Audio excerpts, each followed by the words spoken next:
साधनेचा मार्ग कसा अवलंबायचा? तर बघा, 24 तासच असतात प्रत्येकाकडे. तर या 24 तासातून काही काळ स्वतःसाठी काढा.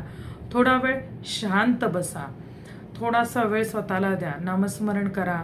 नाही जमलं नामस्मरण करायला, फक्त डोळे बंद करा, ध्यान अवस्थेमध्ये बसा. श्वास येतोय, श्वास जातोय, श्वास येतोय, श्वास जातोय, त्या श्वासाकडे लक्ष केंद्रित करण्याचा प्रयत्न करा. मनातील विचार हळूहळू खूप वाढतील आधी, नंतर ते हळूहळू कमी होतील. प्रत्येक गोष्टीला प्रॅक्टिस आणि पेशन्स दोन्हीही महत्त्वाचे आहेत. तुम्हाला रोज हे केलं पाहिजे आणि तुम्हाला पेशन्सची आवश्यकता आहे. जे हळूहळू हळूहळू तुमच्या डोक्यातले विचार कमी होतील आणि मन एकाग्रतेकडे जाईल, मनात शांतता वाटेल. करून बघा आणि तुमचे अनुभव अर्थातच मला कळवा. जय जगदंबा.